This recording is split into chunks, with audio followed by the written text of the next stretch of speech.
এগৰাকী নাৰী, এগৰাকী বোৱাৰী, এগৰাকী ভগ্নী, এগৰাকী মাতৃৰ ভূমিকা পালন কৰি সমাজখনক সদায় কিবা নহয় কিবা এটা অৱদান দি আহিছে। কিন্তু সেইগৰাকী নাৰী কেৱল নিজৰ সংসাৰখনৰ মাজত সীমিত হৈ নিজৰ প্ৰতিভা বিকাশ কৰিবলৈ বা সমাজখনৰ কাৰণে কিবা এটা হিতকাৰী কাম কৰিবৰ কাৰণে সদায় কিছুমান বাধাৰ সন্মুখীন হয়। এনেধৰণৰ বাধাক নেওচি কেনেদৰে সমাজৰ হিতকাৰী কাম কৰিব পাৰি, সেই ক্ষেত্ৰতো কিন্তু আমাৰ মহিয়সী নাৰীসকল পিছ পৰি থকা নাই। বিভিন্ন ঘাত প্ৰতিঘাত সংঘাতৰ মাজত নিজক আগবঢ়াই আনিবৰ কাৰণে প্ৰয়াস কৰিছে। আজি জিয়ানকেৰে নিজৰ বিশেষ অনুষ্ঠান ব্যক্তিত্বৰ চিনাকিত তিনিগৰাকী নাৰীৰ সৈতে মই আপোনালোকক পৰিচয় কৰাবলৈ ওলাইছোঁ। নমস্কাৰ, মই যতীন্দ্ৰনাথ কৃষ্ণ ডাঙৰ, আপোনালোকে মোৰ লগত চাই আছে ব্যক্তিত্বৰ চিনাকি অনুষ্ঠান। ব্যক্তিত্বৰ চিনাকি অনুষ্ঠানত আজি তিনিগৰাকী নাৰীৰ সৈতে মই আপোনালোকক চিনাকি কৰাম। তেওঁৰ অনুভৱেৰে নিশ্চয়কৈ আপোনালোকৰ কিছু অনুভৱ শ্ৰীবৃদ্ধি ঘটিব আৰু অনুপ্ৰেৰণাৰ উৎস হৈ সমাজখনত কিবা এটা প্ৰেৰণাৰ খোৰাক আগবঢ়াব। সেই আশাৰে আহক আমি অনুষ্ঠানটো আৰম্ভ কৰিছোঁ। নমস্কাৰ, আমি স্বাগতম জনাইছোঁ আমাৰ অনুষ্ঠানটোলৈ। প্ৰথমতে আপোনাৰ পৰিচয়টো যদি আপুনি নিজে দিয়ে দৰ্শকৰ কাৰণে সুবিধাজনক হ'ব। হয়, নমস্কাৰ। প্ৰথমতে মই JNKD নিউজলৈ ধন্যবাদ জনাওঁ। মানে মোক এইখিনি সুযোগ দিয়াৰ বাবে, এইখন মঞ্চ দিয়াৰ বাবে, মোৰ মনৰ ভাৱ কিছুমান প্ৰকাশ কৰিবৰ কাৰণে সুবিধাটো পোৱাৰ কাৰণে মই নিজকেও ধন্যবাদ বুলি ভাবোঁ, ধন্যবাদ মানো।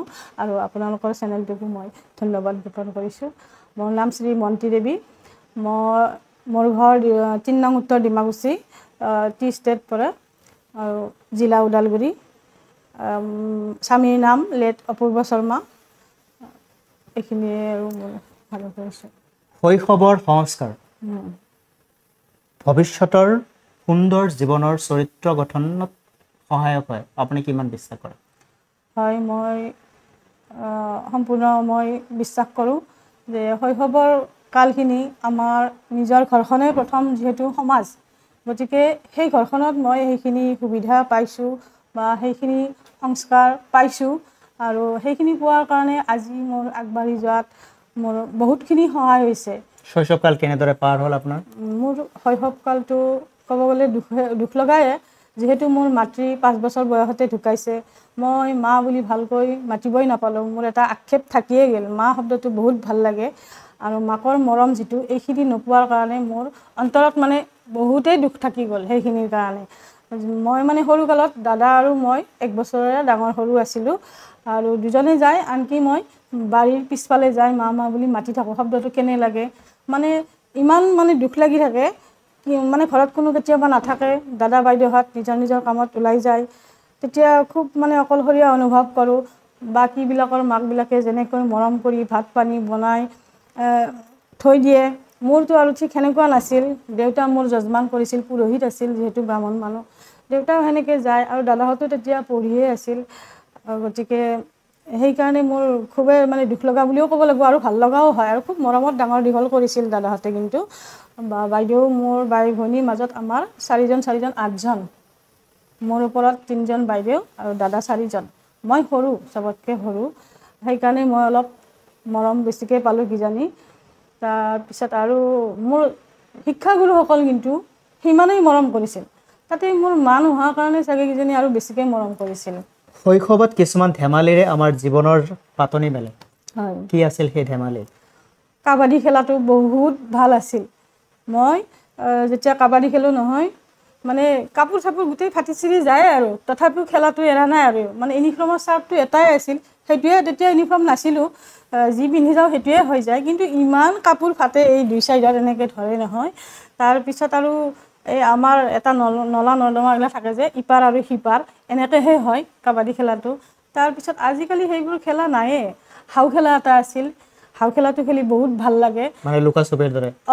সেইটো নহয়, হাউ হাউ কৰি মানে খেদি পঠায় আৰু তাৰমানে এনেকৈ খুব এটাৰ পিছত এটাকৈ বহুতকেইটা 15-20জন লাইন হয়, সেনেকৈ এটা হাউ হাউ কৰি খেদি যায়। সেইটো এটা বেলেগ পাৰ্ট থাকে, এইটো এটা বেলেগ পাৰ্ট থাকে, এনেকুৱা। এই 2টা খেল আজিকালিতো নাই। কাবাডীটো বাৰু আছে, কিন্তু এনেকুৱা কিছুমান খেল নাই। এই লুকা চুৰি, যিটো গুটি দলিওৱাৰ, এইবিলাক খেল এনেকুৱা নাই। সেইবিলাক আমি খেলিছিলোঁ, বহুত ভাল লাগিছিল। আপোনাৰ শিক্ষাৰ জীৱন কেনেদৰে পাৰ হ'ল? শিক্ষা মানে মই প্ৰথমখিনিহে মই ল'ৰা ছোৱালী মিলি সেনেকৈ প্ৰাইমাৰী শিক্ষাটো শেষ কৰিলোঁ। শেষ কৰি উঠি মই বাকীখিনি নতুনকৈ এখন বালিকা স্কুল আৰম্ভ হ'ল, মই তাতে এডমিশ্যন ল'লোঁ। মোৰ পৰা দূৰ হয়। স্কুলখনৰ নাম? স্কুলখনৰ নাম বৰাজুল বালিকা হাইস্কুল আছিল। সেইখনত মই নামভৰ্তি কৰিলোঁ। মানে মোৰ ইচ্ছাই নহয়, মোক আগ্ৰহ কৰি মাতিব আহিছিল। মানে তেতিয়াতো ল'ৰা ছোৱালীবিলাক এনেকৈহে নিব লাগিছিল যে কাৰ ঘৰত কোনটোৱে পাছ কৰিলে এনেকৈহে প্ৰথম ষ্টাৰ্ট কৰে স্কুল। আজিকালি যেনেকুৱা প্ৰাইভেট স্কুল ঠিক সেনেকুৱাই কিন্তু আছিল শিক্ষাখিনিও। প্ৰাইভেট স্কুলত যেনেকৈ কেয়াৰ লয় আৰু আমাৰ এই স্কুলবিলাক ভেঞ্চাৰ বুলি কয় নহয়, বহুত ভাল আছিল। ভেঞ্চাৰ স্কুলবিলাকো বহুত মৰম আদৰ কৰিছিল ছাৰসকলে তাৰমানে। আৰু তাৰ ফলতে মই প্ৰথম এডমিশ্যন লোৱাৰ পিছতে মই ক্লাছ 5ৰ পৰা ফাৰ্ষ্ট ডিভিশ্যনেই পালোঁ। কিমানলৈকে আপোনাৰ শিক্ষা জীৱন চলিল? মোৰ হাই ছেকেণ্ডেৰীলৈ থাকিল। যেতিয়া মই মেট্ৰিক পাছ কৰিলোঁ, মেট্ৰিক পাছ কৰাৰ পিছতো মই নলবাৰী MNC বুলি কয় তাত মই এডমিশ্যন লৈছিলোঁ। তাতো মই এই যিহেতু আমাৰ গোটেই ছোৱালীয়ে সেইটোৱে ভাল পাওঁ, মই সেইকাৰণে তাতেই এডমিশ্যন ল'লোঁ। তাতে কিমান চনত বৈবাহিক জীৱনত প্ৰৱেশ কৰিলে? মই 98ত মোৰ বিয়া হ'ল। তাৰপিছত বিয়াৰ পিছত মোৰ খুব ভালেই চলিল সংসাৰখন, খুবেই ভাল লাগে। নে কিবা অভাৱ অনাটন মই কোনোফালে চাবই নালাগে। মই গেটৰ বাহিৰে ওলাব লগা অৱস্থা নাই, ইমানখিনি ভাল পৰিৱেশ পালোঁ। তাৰমানে বোৱাৰী হিচাপে মোক বহুতখিনি ভাল মৰ্যাদা দিছে কিন্তু। আৰু স্বামীও বহুত ভালেই আছিল, লাষ্টলৈকে ভালেই আছিল। কিন্তু মাজতে অলপ কি হ'ল, যেতিয়া মোৰ ডাঙৰ ল'ৰাটো জন্ম পালে তাৰ ঠিক 3 বছৰ আৰম্ভ হোৱাৰ পিছত তেওঁ মানে মাজে মাজে অলপ মদ খোৱাটো আৰম্ভ কৰে। আগতেও খাইছিল ল'ৰাৰি কালত, কিন্তু এৰি দিছিল। 3 বছৰ পাৰ হোৱাৰ পিছত কি হ'ল, হঠাৎ এদিন খালে, খোৱাৰ পিছত মোৰ মদ খোৱা মানুহ বুলি ক'লে বহুত ভয় লাগে। মানে সেইখিনি কৰাৰ পিছত লাহে লাহে তেওঁৰ অলপ অলপকৈ বাঢ়ি এটা অৱস্থাত তাৰমানে বেছিয়ে হৈ গ'ল। বৰ্তমান সমাজত এই এক ব্যাধিৰ নিচিনা হৈছে একেবাৰে। আপুনি যিহেতু আপুনি কৈছে যে খুব সাহসেৰে কৈছে আপুনি নিজৰ গিৰিয়েকৰ কথা, যিগৰাকী পৰৱৰ্তী সময়ত তেওঁ মদ্য সেৱন কৰি ঘৰলৈকে আহিছিল। অহাৰ পিছত আপোনাৰ যিখিনি কথা, নিশ্চয় কথাৰ সুৰত কথাখিনি ওলাই গৈছে। আচলতে কিমান যন্ত্ৰণাদায়ক হয় এগৰাকী নাৰীৰ কাৰণে যেতিয়া নিজৰ গিৰিয়েকে মদ সেৱন কৰি ঘৰলৈকে আহে। বহুত বেয়া লাগে। তাৰমানে মোৰ জীৱনত মানে এজনী আদৰ্শ বোৱাৰী হোৱাৰ ইচ্ছা আছিল, ক'লোঁ নহয়। যিহেতু মই বালিকা মহাবিদ্যালয়ত পঢ়িছিলোঁ, তাত মানে ছাৰসকলেও সুধিছিলতো কাৰ কি এম থাকে ক'ব লাগে। তেতিয়া বহুতেই কৈ আছিল নিজৰ নিজৰ এমকেইটা। একজনে ক'লে মোৰ আদৰ্শ বোৱাৰী হোৱাৰ ইচ্ছা। এনেকৈ কওঁতে মই লাষ্টত মোকো সুধিল, ময়ো সেইটোৱে ক'লোঁ, হয় কথাটো কিহৰ কাৰণে কৈছে। ময়ো এনেকৈ নিশ্চয় আদৰ্শ যদি বোৱাৰী হওঁ, ঘৰখন মই ভাল কৰিব পাৰিম। তাৰপিছত মোৰ আৰু এটা গল্পই মোৰ মানে জীৱনত প্ৰভাৱ পেলালে। সেইটো হ'ল এটা চাউলপুৰীয়া বুলি এটা গল্প আছিল, চাউলপুৰীয়াৰ। সেই গল্পটোৱে মোক কিন্তু জীৱনত বহুতখিনি সহায় কৰিল। যদি আজি আপোনাৰ অলপমান মনত আছে দৰ্শকৰ কাৰণে? আছে, নিশ্চয় আছে। মানে চাউলপুৰীয়া তেওঁ ৰজাৰ ঘৰত কাম কৰে, কাম কৰি কি কৰে, তেওঁ মানে এপাচি শাকত এটা জালুক বুলি কয়, সেনে আছিল বস্তুবিলাক। সেনেকৈ লৈ যায়, এক পাচি যদি নিছে সি অকলে খাব। ঘনীয়েকজনী যেতিয়া মানে বিয়া হ'ল, তাইক মানে মৰম আদৰ বোলা বস্তুৱেই নাই। তাই যে খাব, তাই খাওঁতে শেষ হৈ যাব বুলি ভাবে, তাকে নুকুলাই তাৰমানে। তাৰপিছত ঘনীয়েকে কি কৰিছিল, সেইখিনি তাকতো বনাই দিয়ে, কিন্তু তাই তাৰ পৰা একমুঠি চাউল থৈ দিছিল সদায়। সেই থওঁতে তাই ইমানখিনি চাউল জমা হৈ যায়, একমুঠিটো তাই নাখায়েই নহয়, তাৰ ৰঠা যি অলপ খাই মনে মনে খাইছিল। আৰু চাউলপুৰীয়াক লাষ্টত তাৰমানে দীঘলীয়া কাহিনী নকওঁ, লাষ্টত তাই চাউলপুৰীয়াক চেঞ্জ কৰি লৈছিল, নিজৰ মতে চলা হোৱা কৰি, যে তাই এইখিনি কৰি ইমানখিনি উন্নতি কৰিল। তাৰমানে আপুনি এই কথাটো ক'ব খোজে যে এগৰাকী নাৰীৰ সেইখিনি ক্ষমতা থাকে নিজৰ স্বামীগৰাকীক সঠিক পথেৰে আগুৱাই আনিব লাগে। নিশ্চয়। সেইখিনি মোৰ মনত প্ৰভাৱ পৰাৰ কাৰণে মই ভাবিলোঁ, মোৰ স্বামীও যদি মদাবিও হয়, মই শুনিছিলোঁ বহুত মদ খাইছিল বোলে, এনেকৈ মোক কোনোবাই ক'লেও মই সোধা নাছিলোঁ কোনোদিন। কৈছে হওক মোৰ স্বামী যেনেই নহওক, মোৰ কাৰণেতো ভাল না। মোক বহুত মৰম আদৰ কৰে। তাৰমানে কিবা এটা খোৱা বস্তু দিলে পকেটত ভৰাই মোৰ কাৰণে আনবই। তাৰমানে যি ভাল লগা বস্তু সেইটো আনি মনে মনে খুৱায়। আনকি মোৰ ঘৰত এনেকৈ লঘন দিব লাগে নহয়, তেতিয়া আৰু ছোৱালী অৱস্থাতেতো বহুত ভোক লাগে, চাহ পানী খাবৰ মন যায়। তেওঁ কি কৰে, মা অলপ নিয়মীয়া আছিল, আমাৰ গাঁৱলীয়া বুলিও ক'ব পাৰি, বা ব্ৰাহ্মণ সমাজৰ বিধৱাবিলাকে বাহিৰত বনোৱা বস্তুটো ভিতৰতো সোমাবই নিদিয়ে, ইমানখিনি নিয়ম। আৰু খাবও নিদিয়ে, আমি বোৱাৰী নহয়, তেওঁ বনাই খুৱাওঁ যে মোক বাহিৰত ক'তো খাবও নিদিয়ে। হোটেলত খালি চাহখিনি খাব পাৰোঁ, বাকী বনোৱা বস্তু একো খাব নোৱাৰোঁ, নিমখ দিয়া বস্তু চোৱা, এনেকুৱা নিয়ম আছিল। গতিকে কি কৰে, স্বামীয়ে মনে মনে আনি মোক মানে এই লঘন দিয়া অৱস্থাটো কিবা কিবি মনে মনে আনি বনাই আনি খুৱাই দি, তুমি ইয়াতে খোৱা। এনেকুৱা বহু বছৰ মানে এনেকৈয়ে থাকিলোঁ, মানে এই নিয়মতে আছিলোঁ মই। আৰু বেছি দিন হোৱাও নাই ঢুকুৱা, 4 বছৰ হ'ল, এখেতৰ 4 বছৰ আৰু মা ঢুকুৱা 5 বছৰ। ইমান আপুনি এই যিটো ষ্টৰী কৈ আছে এই মুহূৰ্তত আপোনাৰ জীৱনৰ লগতে চাউল পৰিয়াৰ কাহিনী আপুনি এটা কৈছে, হয় তেনে ক্ষেত্ৰত আমাৰ সমাজখনত বৰ্তমান এনেকুৱা এটা বিষময় পৰিৱেশ চলি আছে। আছে গিৰিয়েক ঘৈণীয়েকৰ মাজত কিছুমান বুজাবুজি আৰু কিছুমান মানে অব্যক্তভাৱে এখন যুঁজ চলি থাকে থাকে শীতলভাৱে। হয় আপুনি এই মেছেজটি কি দিব খুজিব যে আপোনাৰ স্বামী আপোনাৰ ওপৰত যিটো ব্যৱহাৰ কৰিছিল বা তেওঁৰ জীৱনক লৈ যিটো ব্যৱহাৰ কৰিছিল সেইটো এগৰাকী পুৰুষৰ কাৰণে বা এগৰাকী নাৰীৰ কাৰণে কিমান মানে দুখজনক হ'ব পাৰে বা সমাজখনৰ কাৰণে কিমান হানিকৰ হ'ব পাৰে, বহুত আপুনি কি মেছেজ দিব? দুখজনক। মই কওঁ যে তেওঁলোকক মানে যাৰ এনেকুৱা আছে পৰিয়ালত, স্বামীজনৰ হওক বা যিয়েই নহওক খুব মৰম দিব লাগে, এইটোৱে মই জানো। মৰম আদৰ কৰি তেওঁক ঘূৰাই লোৱাৰ কাৰণে চেষ্টা কৰিব লাগে আৰু তেওঁ যিটো বস্তু খায় তাক মানা কৰি চাবৰ কাৰণে দৰকাৰ। যদি তেওঁ নামানে, অগত্য নামানে, তেতিয়াতো আমি বেলেগ ব্যৱস্থা ল'বই লাগিব। প্ৰথমে নিজৰ ঘৈণীয়েকজনীয়ে মেইনটো ডক্তৰ, গতিকে তেওঁৱে চাব লাগিব। মই যদিও তেওঁক পৰা নাছিলোঁ, এটা ক্ষেত্ৰত মই ছাকচেছ বুলিও কওঁ। মৃত্যুৰ আগমুহূৰ্তলৈকে মোৰ কাৰণে যথেষ্ট মৰম থাকিল আৰু কওঁ মই তোমাৰ কাৰণে ইমান দিন বাচি আছোঁ। বেলেগ ছোৱালী হ'লে কিন্তু গুচি গ'ল। আপুনি এতিয়া কি অনুভৱ কৰে এতিয়া মই তেখেতৰ অবৰ্তমানত? তেখেত যদিও নাই তথাপিও মানে মোৰ কাৰণে যথেষ্টখিনি কৰি থৈ গৈছে, কিন্তু মই ভালকৈ পৰিচালনা প্ৰথমতে কৰিব পৰা নাছিলোঁ। এতিয়া লাহে লাহে মই সেইখিনি কৰি আছোঁ। এখন ঘৰ চলাবৰ কাৰণে আৰ্থিক স্বাৱলম্বিতাৰো প্ৰয়োজন হয়। নিশ্চয়। কেনেদৰে চলে আপোনাৰ ঘৰখন? তেখেতৰ যিহেতু এটা এক্সিডেণ্টত ঢুকালে, গতিকে মোৰ টকা পইচা যথেষ্টখিনি খৰচ হৈছে। ICUত 3 মাহ থাকিলতো আৰু মই প্ৰাইভেট হস্পিটেলতে মানে অপাৰেশ্যনটো কৰাইছিলোঁ। সেইকাৰণে মোৰ ধাৰ ঋণ বহুতো হৈছে। হ'লেও মই সেইখিনি মই যেনেকৈ নহওক মই অলপকৈ মাৰি এতিয়া আধাত আৰু বাকী আছে আৰু মই মানে বিশ্বাস আছে মোৰ সেইখিনিও মই শেষ কৰিব পাৰিম। এইফালে মোৰ 2টা ল'ৰা আছে, সিহঁত 2টাক পঢ়ালোঁ। দেউতাক ঢুকোৱাৰ সময়ত ল'ৰাটো তেতিয়া আপোনাৰ ল'ৰা ছোৱালী কেইটা? ল'ৰা 2টাই মোৰ। কি কৰে? ক'ব গ'লে মানে দেউতাকৰ এটা বিজনেছ আছিলতো, দোকান এখন আছিল। তাৰ আণ্ডাৰতে ডাঙৰটোৱে কাম কৰি আছে। তাৰ ডিগ্ৰীটো কমপ্লিট নহ'ল, 1 বছৰ বাকী থাকিল। আৰু সৰুটোৱে হায়াৰ ছেকেণ্ডেৰী পাছ কৰি এইবাৰ BComত এডমিশ্যন লৈছে। মানে যেতিয়া দেউতাক আছিল তেতিয়াতো ক্লাছ 9ত আছিল। গতিকে এইখিনি ময়ে পঢ়ালোঁ, বহুত কষ্ট কৰি টিউশ্যনেই হওক বা নিজেই হওক। মানে আপুনি এতিয়া কি কৰে, কি কৰি ভাল পায়? এতিয়া মই ৰাইজৰ কাৰণে অলপ কাম কৰোঁ বুলি মই ভাবোঁ, বা NRLMৰ আণ্ডাৰত মই সৰু সুৰা এটা কিবা জব কৰোঁ। এইটো হ'ল মোৰ পশুসখী বুলি কয়। মই মানে ইণ্টাৰভিউ দিছিলোঁ, দি উঠি 2 বছৰ ৰখিলোঁ। মানে খালী পোষ্ট নাছিলতো, সেইকাৰণে এই ডিচেম্বৰৰ পৰা মোৰ ৰানিং হৈ আছে। সেইটো কাম কৰি আছোঁ। যদিও মই বিধৱা ব্ৰাহ্মণৰ হয় সন্তান, ইমানখিনি নিয়মো মই নকৰোঁ। যিখিনি নকৰিলে নহয়। ভগৱান পূজা কৰাটো মই কৰোঁ। মই ভাল পাওঁ, নাম গাই ভাল পাওঁ, নাচি বাগি চব কৰি ভাল পাওঁ। সামাজিক ক্ষেত্ৰত কাম কৰিবলৈ গ'লে সাধাৰণতে পৰিয়ালৰ পৰা বাধা এটা আহে। আপোনাৰ জীৱনত তেনেকুৱা বাধা আহিছিল? আহিছিল। ইমানখিনি কাম এৰি থৈ বা মইনো পশুসখীৰ নিচিনা কামটো কেনেকৈ কৰিম। এতিয়া পশু বুলি কোৱাৰ লগে লগে পশুপক্ষীটো বহুত যেনেকৈ আমাৰ গাহৰিটো চুবই নাপায়, ঠিক সেইটো বস্তুৰ কাৰণে মই কেনেকৈ চিকিৎসা আগবঢ়াম। মইতো তাক ডাইৰেক্টলি চিকিৎসা কৰিব, মই এজন পশুসখীহে।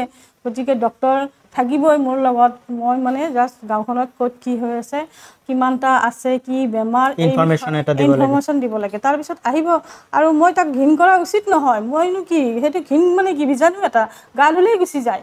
নিয়মটো আৰু পেটৰ ভিতৰত সোমাই নাথাকে নহয়, হয়নে নহয়? সেইটো আমাৰ মনৰ কথা। গতিকে মই সেইখিনিৰ ক্ষেত্ৰত মই গোটেই গাঁও ঘূৰি এইখিনি মই ছাৰ্ভেও কৰোঁ বা চিকিৎসা সেৱাৰ কাৰণে যোগাযোগ কৰি ডক্তৰক মাতি দিওঁ। এনেকৈ বৰ্তমান সমাজ ব্যৱস্থাত এগৰাকী নাৰী কেনেধৰণৰ অধিকাৰ পাব লাগে বুলি আপুনি ভাবে?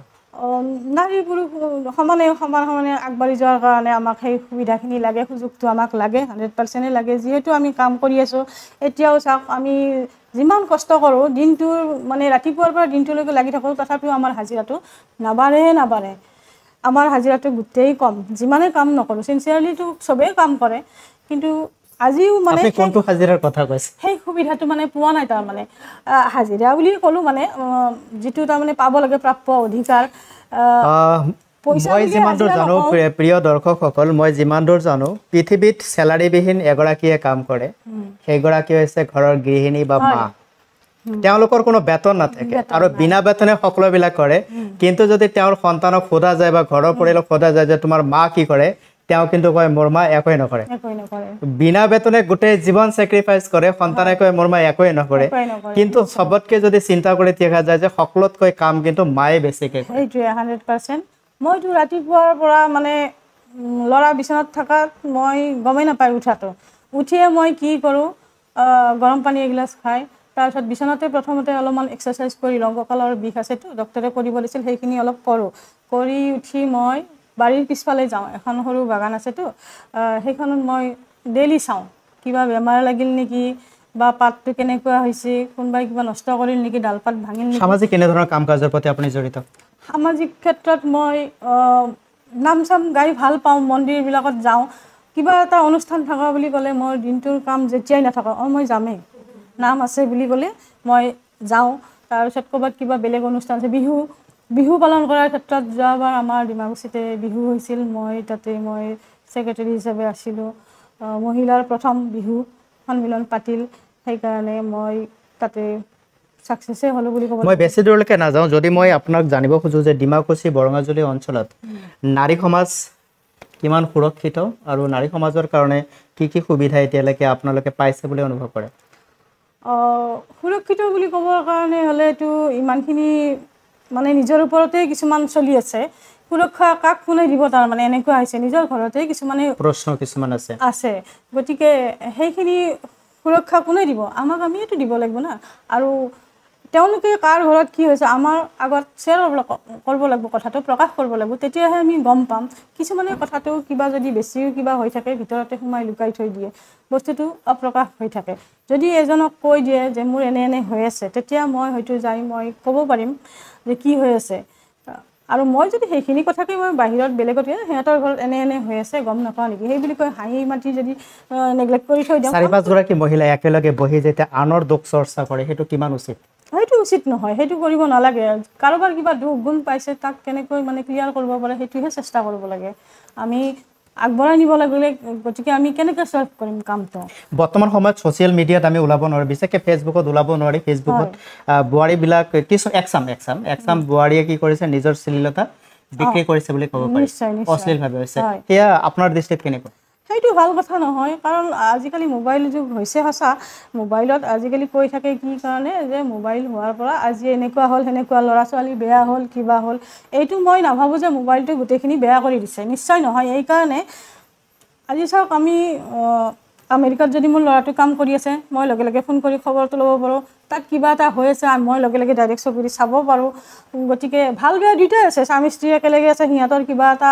মানে সলিউশ্যন পোৱা নাই তাতে ক্লিক কৰাৰ লগে লগে আহি গ'ল হয়নে নহয় এতিয়া সেইখিনি বস্তু যদি এজন বাচ্চাই চাব ল'ৰাই চাব তাৰ কাৰণে বেয়া গতিকে আমি সেইটো চোৱা উচিত আৰু বাচ্চাটোৱে কি চাই আছে আমি এইটোও চাব লাগে হয়নে নহয় আজিকালি চবে মানে ফেচবুক চলায় ইনষ্টাগ্ৰাম চলায় সেইটো কি চাই আছে সেইটো আমি চোৱাটো দৰকাৰ তাৰপিছত তাক মানা কৰাৰ কাৰণে মাক বা দেউতাকে এইটো জগৰীয়া হ'ব নিশ্চয় মই সেইটোৱে ভাবোঁ গতিকে ইমান বেয়া মানে নহয় মোবাইলটো যদিও কৈ থাকে আগতে চন্দ্ৰত গৈছিল একজন বা দুজন গৈছিল আমি শুনিহে আছিলোঁ কিতাপত পঢ়িছিলোঁ আমিতো ডাইৰেক্ট আজি দেখা পাওঁ চাই থাকিব পাৰোঁ কিমান ভাল লাগে গতিকে আমাৰ উৎসাহটো বাঢ়ে কমিটো নাযায়নে সেইটো চোৱা দৰকাৰ আমি নিগেটিভটো ল'ব নালাগে পজিটিভটো ল'ব লাগে আপোনাক যদি সমাজত এটা দায়িত্ব দিয়া যায় যে আপুনি সমাজখনৰ কোনটো দিশক আপুনি সংশোধন কৰিবৰ কাৰণে কাম কৰিব যিহেতু মই নাৰী হয় গতিকে মই নাৰীৰ কাৰণে প্ৰথমে মই চান্সটো ল'ম সিহঁতৰ কি অসুবিধা কেনেকৈ আগবাঢ়ি যাব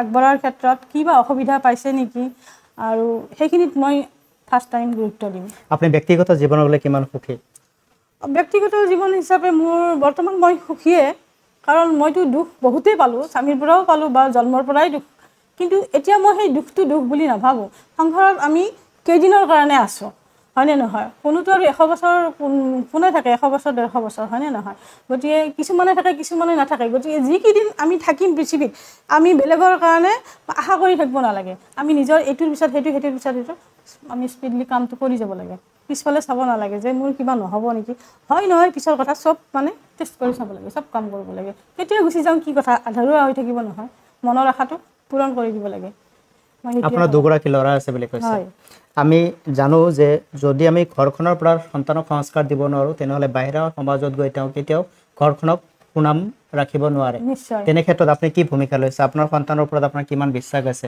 যে এওঁলোকে এদিনাখন ওলাই আহি সমাজৰ সুনেতৃত্ব প্ৰদান কৰিব হয় সেইকাৰণে মই ল'ৰাকেইটাক মই য'ত যি কৰোঁ গোটেইখিনি কথা মই কওঁ চা আজি বাবাহঁত মোৰ এনে হ'ল সেনে হ'ল গতিকে তহঁতেও মানে মোৰ কথাও চিন্তা কৰ আৰু মই মানে সেই দেখাই পাইছে নাৰী নিৰ্যাতনৰ কাৰণে কেনেকৈ মই সজাগতা সভাত মই যোগদান কৰোঁ সেই ফটোবিলাক দেখাওঁ চাচোন চা মই এনেকৈ আহিছোঁ গতিকে তহঁতেও এনে হ'ব লাগিব আৰু যদি এনেকুৱা বেয়া কাম কৰা তেতিয়াহ'লে মই মাতৃ হিচাপে মই পাহৰি যাম তহঁত মোৰ ল'ৰা বুলি মই এইখিনি সিদ্ধান্ত ল'বৰ কাৰণে সাহস আছে আপোনাৰ আছে নিশ্চয় আছে মই নিজেই কৈছোঁ মই চেষ্টা কৰিম ভাল কৰাৰ কাৰণে যদি সেনে হয় মই ত্যাগ কৰিবৰ কাৰণে সাজু বুলি কৈছোঁ প্ৰিয় দৰ্শকসকল এয়া হৈছে এগৰাকী মাতৃয়ে নিজৰ সন্তানক কিমান ধিক্কাৰ পালে এৰিব পাৰে এগৰাকী পিতৃ কিমান ধিক্কাৰ পালে নিজৰ সন্তানক বলিকাঠত উঠাব পাৰে নিশ্চয়কৈ এয়া চিন্তনীয় দিশ পিতৃ মাতৃৰ মনৰ পৰা যেতিয়া অভিশাপ আহিব যে মোৰ সন্তানে মোৰ কাৰণে একো কৰিব পৰা নাই যেতিয়া সন্তানে অনুভৱ কৰিব যে মোৰ পিতৃ মোৰ কাৰণে একো দিব পৰা নাই ইয়া মাত্ৰ ভুল বুজাবুজি যদি প্ৰতিগৰাকী সন্তানে এই কথা চিন্তা কৰে যে মোৰ পিতৃ মাতৃয়ে মোক কি দিছে তেনেহ'লে তেওঁ হিচাপৰ তুলাচানীত তুলি শেষেই কৰিব নোৱাৰিব কোৱা হয় যে মাতৃৰ দুধৰ ঋণ হেনো কাহানি কালেও পৰিশোধ কৰিব নোৱাৰি পিতৃৰ ত্যাগৰ মূল্য কোনো সন্তানে কেতিয়াও দি শেষ কৰিব নোৱাৰে তেনে ক্ষেত্ৰত পিতৃ মাতৃৰ ত্যাগক সদায় সন্মান জনাব লাগে আৰু প্ৰতিগৰাকী সন্তানৰ এয়া উচিত আৰু এই পিতৃ মাতৃৰ মনত অভিশাপৰ ভাৱ জাগৃত নহওক তাৰ কাৰণে সন্তান কিন্তু সদায় সজাগ আৰু সচেতন হ'ব লাগে ভাল লাগিল আপোনাৰ লগত কথা পাতি খুব সুন্দৰ এটি অনুভৱ আপোনাৰ জীৱনৰ লগত সম্পৰ্ক থকা যিখন আমাৰ সমাজৰ বৰ্তমান যি প্ৰেক্ষাপট সেই প্ৰেক্ষাপটত সঘনাই ঘটি থকা কিছুমান ঘটনাৰ আপুনি এইখিনি পৰ্যবেক্ষণ আগবঢ়াই দিলে আৰু এতিয়া মই জানিব খুজিম যিহেতুকে আমি দীঘলীয়া নকৰিম ভিডিঅ'টো এগৰাকী আপুনি যিহেতুকে মাক লগ নাপালে দীৰ্ঘ সময় ধৰি নিশ্চয় সেই অভাৱ হয় মই সেই অভাৱটো মানে ক'ব নোৱাৰি খুব দুখ লগা বুলি ক'লেও নহয় মানে মই যেতিয়া বিয়া হৈ আহিলোঁ শাহুগৰাকীকতো মা বুলি মাতিব লাগে নহয় মই মা বুলি মাতাৰ কাৰণে বহুত টান পাইছিলোঁ বহুত দিন মই কি বুলি মাতিম আৰু ঠিক বিয়াৰ আগতো মই ভাবি আছিলোঁ মইতো মা বুলি মাতিব লাগিব যদি নামাতো বেয়াটো পাব কিন্তু মোৰ মা শব্দটো আৰু মাতিবৰ কাৰণে মোৰ ইচ্ছাই নোহোৱা হৈ গ'ল মই সেইখিনি মানে হেঁপাহ পলাই যিসকলৰ মা নাই যিসকলৰ মা তেওঁলোকক কি ক'ব তেওঁলোককো কওঁ যে যদিও মা নাই তথাপিও আৰু সেইটো আৰু অনুভৱ কৰিও লাভ নাই যিটো নাইয়ে আৰু যিটো নাই তাৰ কাৰণে আৰু ক্ষোভ কৰি থাকিব নালাগে আৰু যিসকলৰ মা আছে সিহঁতকো মানে কওঁ যে ল'ৰা ছোৱালীক সদায় সেইকাৰণে মৰমটো দিব লাগে মই মানে যিখিনি মৰম মই নাপালোঁ ল'ৰা দুটাক মই যথেষ্ট মৰম কৰোঁ সিহঁতক মানে মই কিবা অভাৱ হোৱা বুলি মই ক'বই নোখোজোঁ আৰু সেইখিনি ক্ষেত্ৰত কিন্তু মোৰ ল'ৰা দুটাইও মোক যথেষ্ট মৰম কৰে মানে একো বস্তু এৰি নাখায় মই যে ইমান নিয়ম কৰোঁ কিবা কৰোঁ মানে অকলে বহি ভিতৰত ভাত খাওঁ কেইদিনমানটো খাইছিলোঁ তাৰপিছত মোৰ ডাঙৰ ল'ৰাটোৱে মানে এদিন ভাত খাব উঠি গ'ল মা আইতাই সেনেকৈ খাইছিল তুমিও যদি এনেকৈ ভাত খাই থাকা তেতিয়াহ'লে মই আৰু ভাত নাখাওঁ আজি এনেকৈ গুচি গ'ল মানে খুব দুখ লাগিল সি মাংস দি ভাত খাইছিল মই ভিতৰত খোৱাৰ কাৰণে তুমিতো ইমান বুঢ়ী হোৱা নাই নহয় গতিকে তুমি আমাৰ লগত যদি ভাত নোখোৱা আজিৰ পৰা ময়ো এনেকৈ নাখাওঁ তেতিয়াহ'লে মই বাহিৰতে খাম তাৰপিছত মই সেইখিনি কথা হয় মোৰো দুখ লাগিল মই সেইদিনাৰ পৰাই একেলগে বহি ভাত খাওঁ মই শুনিছোঁ আপুনি হেনো লিখা মেলা কৰে কেনে ধৰণৰ লিখা মেলা মই ইহঁতক মই আগতে কিছুমান কাহিনী আছে সাধু কথাৰ নিচিনা কিছুমান কাহিনী এইবিলাক মই অলপ ভাল পাওঁ আৰু লিখি মানে ইহঁতকো সেইবিলাক শুনাইছিলোঁ আইতাহঁতৰ মুখত শুনা সাধু বহুত ভাল লাগে তাৰমানে এনেকুৱা কিছুমান সাধু মই ইহঁতক কওঁ বা স্কুলত কেতিয়াবা গল্প লিখিব দিয়ে নহয় ডাঙৰটো সৰুটোক ময়ে লিখি দিছিলোঁ তাৰপিছত মই বোলো সিহঁতেও মানে ইচ্ছা কৰে সাধু কথা আমাৰ জীৱনক কেনেকৈ সলনি কৰিব পাৰে সাধু কথাটো হ'ল এই আমি যেনেকৈ এতিয়া ভগৱানৰ ওচৰত মঠ মন্দিৰত যেনেকৈ যাওঁ বিশ্বাস কৰোঁ ভগৱান আছে বুলি ভগৱানটো আমি বিচাৰি নাপাওঁ পাম জানো নিশ্চয় নাপাওঁ আমাৰ মনৰ এটা বিশ্বাসহে যে আমি এইটো ভগৱান আমি এইটো ৰূপত লৈ চাওঁ আমি তেওঁক সেৱা জনাওঁ যে ভগৱানে জানো শুনি আছে তাত মানে মোৰ আগফালে বহি শুনি আছে অথচ কিন্তু আমি ভগৱানে শুনি আছেনে আমিতো দেখা নাপাওঁ বা আমি বিশ্বাসহে কৰোঁ ইটোৰ পিছত সিটো মানে কথা শুনি সেই হিচাপে সাধু কথাটো ঠিক সেনেকুৱাই তাৰমানে সাধুৱে আৰু এই ভগৱানৰ কাহিনীৰ নিচিনাই আৰু কিছুমান সাধু এনেকুৱা আৰু কিছুমান সঁচা নিচিনাও লাগি যায় সাধুটো শুনি থাকিলে যেনেকৈ তেজীমলাৰ সাধুটো কেনে ভাল লাগে আজিকালিতো তেজীমলাৰ সাধু কোনে শুনে নিশ্চয়তো নুশুনে না। আজিকালি মোবাইলত বেলেগ বেলেগহে চাই থাকে ল'ৰা ছোৱালী, দুই এটা দিয়ে কিন্তু। সদশেষত মই জানিব খুজিম বৰ্তমান সমাজখনত আপুনি কি এনেকুৱা এটা বাৰ্তা দিব যিটো বাৰ্তা আমাৰ সমাজখনতে আন্তৰিকতাৰে গ্ৰহণ কৰাৰ প্ৰয়োজন আছে, যিটো ক্ষেত্ৰত আমাৰ সমাজখন সুস্থ এটি পৰিৱেশ ধৰি ৰাখিব, বিশেষকৈ আমাৰ মাতৃসকলক? মাতৃসকলে মানে এতিয়া ল'ৰা ছোৱালীৰ ক্ষেত্ৰত এইখিনি মানে মই আকৌ এবাৰ কম নজৰ দিব লাগে। এই মদ ভাংটো আমাৰ বহুত বেছিকৈ চলি আছে, যাৰ কাৰণে ঘৰবিলাক ভাঙি চুৰমাৰ হৈ যাই আছে। এইখিনি যদি আমি অলপ সতৰ্ক হ'ব পাৰোঁ, যদি বন্ধ কৰিব পাৰোঁ, চৰকাৰৰ ওচৰতো যদি আমি এনেকুৱা কিছুমান আবেদন কৰি মানে এইবিলাক বন্ধ কৰিব পাৰোঁ, তেতিয়াহ'লে পৰিয়ালবিলাক বহুত সুখী হ'ব।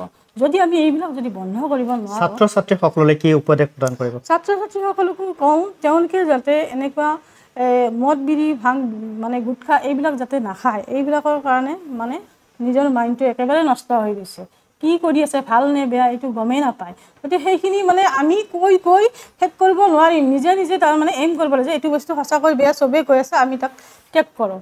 সেইটোৱে বেয়াখিনি ত্যাগ কৰি ভালখিনি বেলেগ পেট ভৰা বস্তু আছে নহয় খাবৰ কাৰণে, টেষ্ট লগা বস্তু বহুত বস্তু আছে। গতিকে সেইখিনি যাতে আমাৰ বন্ধ হয়, ল'ৰা ছোৱালীখিনি যাতে সেইখিনি শিকি লয়, নিজে নিজে মোবাইলটো চাই যাতে সেইখিনি চাই যে খোৱাৰ পিছত কি ৰিয়েকশ্যন হয়। গতিকে ঘৰখন ভাঙি চিঙি চুৰমাৰ হৈ যোৱাতকৈ মোৰ ঘৰখন বাচি থাকক, মোৰ মা দেউতাও ভালে ভালে থাকক। নিজে সুস্থ থাকিলে ঘৰখনো সুস্থ থাকিব, ঘৰখন সুস্থ থাকিলে সমাজখনো সুস্থ থাকিব।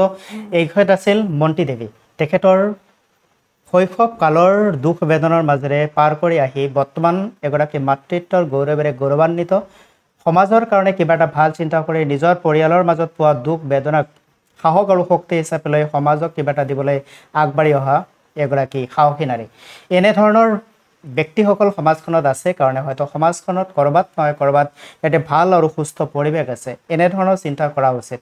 নিজৰ মাতৃগৰাকী যদি সচেষ্ট হয়, সাৱধান হয়, সজাগ হয়, সচেতন হয়, সন্তানৰ প্ৰতিটো কৰ্মক যদি নিৰীক্ষণ কৰে আৰু ভাল কৰ্মবিলাকক যদি সদায় উৎসাহন দি আগবঢ়াই লৈ যায় আৰু বেয়া কৰ্মটোৰ প্ৰতি যেন কঠোৰ হয়, যেনেদৰে অলপ আগতেই মন্তি দেৱী নিজৰ বক্তব্যত প্ৰকাশ কৰিছে, নিজৰ সন্তানেও যদি কিবা কাৰণত তেনেধৰণৰ নকৰিবলগীয়া কামৰ প্ৰতি তেখেতসকল আগবাঢ়ি যায়, তেনেহ'লে নিজৰ সন্তানকো ত্যাগ কৰিবৰ কাৰণে প্ৰস্তুত। এনে এগৰাকী সাহসী নাৰী সমাজখনৰ কল্যাণ কামনা কৰে, সন্তানৰ উজ্জ্বল ভৱিষ্যত কামনা কৰে, আমাৰ যুৱ প্ৰজন্মৰ সুন্দৰ ভৱিষ্যত কামনা কৰে আৰু সেইকাৰণেই নিজৰ কৰ্মব্যস্ত জীৱনৰ মাজতো সমাজখনৰ কাৰণে ওলাই আহি কিবা এটা ভাল কৰিবলৈ যত্ন কৰিছে।